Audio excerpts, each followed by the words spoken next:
I need you too. I need you too.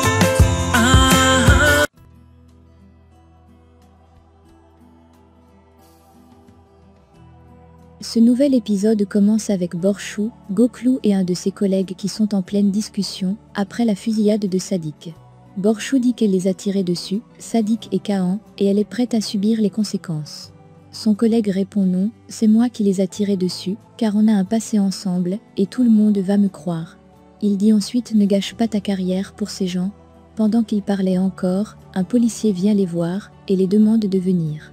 Il entre dans le bâtiment, et se rend compte que Kaan a pu s'échapper, et Borchou pique à nouveau une crise.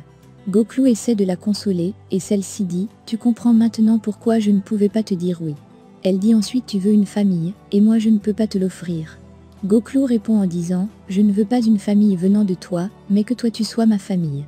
Il dit ensuite « Je vais aller sauver mon frère, et toi, tu rentres à la maison te reposer ». Elle refuse, et décide de venir avec lui. En soirée, Yudal est au téléphone avec Riza, au sujet de Savas.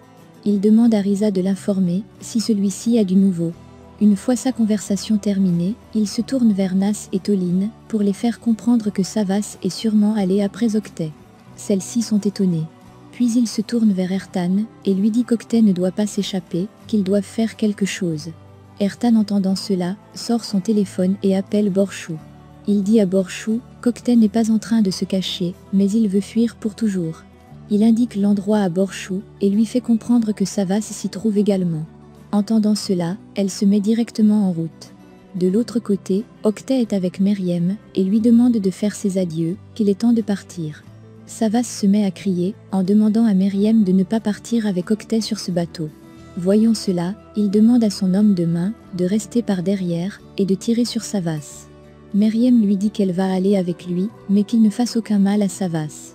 Derin, voyant que Savas est en danger de mort, vient vers Octet et lui dit qu'il avait promis de ne rien faire à Savas. Mais celui-ci, entendant cela, tire une balle sur Derin, qui la touche au bras. Pendant qu'il amène Meriem vers le bateau, son homme de main tend son arme sur la tête de Savas et est prêt à tirer. Belize se lève et le plante, son scalpel dans le cou. Alors Savas se détache du poteau où il était attaché et court vers Meriem. Il les rattrape, désarme Octet et se met à le frapper. Borchou et Goklou arrivent avec la police et les embarquent pour le commissariat. Savas prend Meriem dans ses bras et il essaie de se remettre des émotions de la soirée. Suzanne se réveille et trouve Jasmine à côté d'elle. Alors elle demande à parler avec Jasmine avant de mourir. Elle lui dit qu'elle a été égoïste à vouloir l'éloigner de sa famille. Elle dit ensuite qu'elle était en colère et avait si peur, ce qui l'a poussée à agir de la sorte. Jasmine lui dit qu'elle a vu son frère Savas et qu'elle comprend maintenant pourquoi tout le monde l'aime bien. Suzanne dit à Jasmine qu'elle a bien fait et elle se met à lui demander pardon pour tout en la prenant dans ses bras. Ertan annonce à Yudal qu'Octet s'est fait arrêter et que tout le monde va bien. Celui-ci est très content et dit à Toline qu'ils ont un mariage à préparer. Puis voyant une fois de plus Nas sur son téléphone, il demande à Toline ce qui se passe. Elle répond que Nas est triste de la sorte depuis, parce que Beck ne l'a pas envoyé un message de Saint-Valentin. Alors, il se lève et va vers sa fille, et lui dit que Beck est mort. Entendant cela, Nas se met à pleurer, et est inconsolable.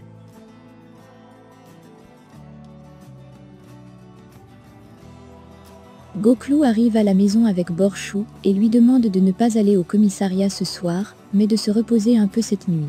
Elle répond qu'elle ne peut pas être en paix, tant que Kaan est toujours en liberté. Alors Goklou essaie de la convaincre, et elle le demande de rester avec elle, car elle ne peut pas rester à la maison toute seule. Puis Goklou la porte dans ses bras, et lui dit que rien ne peut l'arriver tant qu'il la porte de la sorte. Puis il la repose sur le sol, et la prend dans ses bras. À la maison, Savas et Meriem essaient de se reposer. Elle dit à Savas qu'elle ne veut pas de garde devant la maison, et elle n'en revient pas que cela soit enfin fini. Il répond d'accord, et lui dit qu'il ira à la tombe de Saint-Vich demain, pour lui dire que son meurtrier s'est fait arrêter. Alors Meriem propose de venir avec lui. Et celui-ci accepte. Il remet la bague de Meriem à son doigt, et celle-ci dit qu'elle ne la quittera plus jamais. De l'autre côté, Octet est conduit, et enfermé en cellule du commissariat. Nas de son côté est en train de pleurer, en regardant les messages de Beck. Puis elle avance vers la porte, laisse son téléphone, prend son manteau, et s'en va. Savas est au téléphone à parler avec Selma, et lui dit qu'il prépare une surprise pour Meryem. Ils viendront la voir après le mariage. Entendant cela, celle-ci est très contente. Lorsque Meryem entre au salon, celui-ci raccroche le téléphone. Puis il se met à table pour manger. Elle demande à Savas s'il la prépare une surprise. Celui-ci répond oui, mais elle devra attendre. Puis ils se mettent à discuter, de la première fois, qu'ils ont compris qu'il était amoureux. Goklou apporte à manger à Borchou. Celle-ci voyant cela, est en colère contre Goklou. Elle dit tu arranges Nas lorsqu'elle dort, tu prépares à manger à Toline, tu repeins la maison, et aujourd'hui tu me fais à manger, pour que je ne dorme pas affamée. Comment puis-je priver un enfant d'un père formidable comme toi? Il répond qu'il ne comprend pas ce qu'elle veut dire. Elle dit qu'elle ne peut pas avoir d'enfant, et lui il mérite d'avoir une famille. Il dit à Borchou de lui dire de partir, si elle ne le veut pas dans sa vie, il le fera. Mais, au lieu de le demander de partir, elle se met à l'embrasser. Savas et Meryem sont au lit prêts à dormir. Il dit qu'il aimerait inviter tout le monde demain pour le petit déjeuner. Elle répond que c'est une bonne idée. Il dit ensuite qu'il va aussi inviter Jasmine, car il voudrait qu'elle fasse partir de la famille pour une occasion pareille. Nas rencontre Belize et lui fait comprendre qu'elle n'était pas au courant pour Beck et se met à pleurer. Elle dit à Belize qu'elle aimait Beck et demande le jour de ses funérailles. Elle répond qu'ils ont lieu demain, mais qu'elle ne sera pas là et que Beck le savait déjà. Elle donne ensuite une photo de Beck à Nas, la prend dans ses bras et s'en va. Une fois parti, Nas regarde la photo et dit bonne fête de Saint-Valentin et serre la photo contre sa poitrine. En cellule, Octet est en pleine crise de panique et se demande ce qu'il va bien faire en prison. Puis il se lève et regarde sa ceinture ou les cordes de sa chaussure pour se pendre. Mais il se rend compte qu'ils ne sont plus là.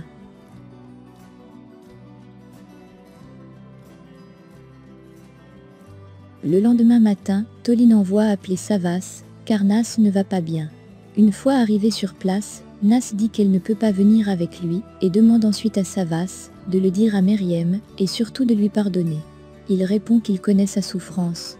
Il dit ensuite qu'il a connu cela lorsque sa fiancée était morte. Il dit ensuite à Nas de rester forte, car Beck n'aurait pas voulu qu'elle soit triste de la sorte. Puis il la prend dans ses bras et celle-ci se met à pleurer. De son côté, Borchou est dans sa chambre à se préparer. Goklou arrive et demande qu'ils doivent parler un peu avant d'aller chez Savas. Il lui remet sa bague et lui dit qu'elle pourra la porter lorsqu'elle le veut et il comprendra qu'elle est prête pour le mariage. Elle refuse et demande à Goklou pourquoi elle ne la porte pas aujourd'hui. Elle dit ensuite réfléchis bien, si tu es toujours partant après le dîner, tu pourras me faire ta demande.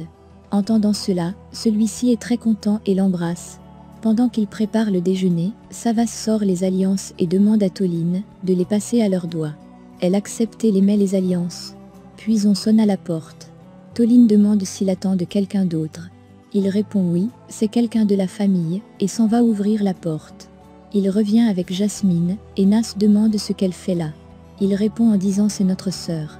Entendant cela, tout le monde est sous le choc. Suzanne est sur son lit très mal en point. Alors Dorine demande au docteur combien de temps il lui reste. Il répond que c'est difficile à dire. Il dit ensuite qu'il l'a endormie, car elle souffrait énormément. Puis il s'en va. Dorine sort son téléphone et appelle son père. Elle lui demande de venir, car sa mère est mourante. Pendant qu'elle parlait, Suzanne se réveille et demande pourquoi elle a une main bandée. Elle répond c'est un souvenir d'Octet. Suzanne dit qu'elle a fait une grosse erreur, elle aurait dû le laisser mourir. Dorine dit que c'est pas quelqu'un de bien, mais il l'aura au moins appris quelque chose, la persévérance. Elle dit ensuite qu'elle va empêcher le mariage de Savas et de Meryem, peu importe ce que cela coûtera. Au commissariat, un policier vient faire sortir Octet de sa cellule et le fait comprendre que son avocat est là pour le voir. Une fois arrivé sur place, il se rend compte qu'il s'agit de Belize.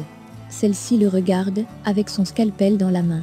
Voyant Belize, Octet reste debout et ne sait quoi dire.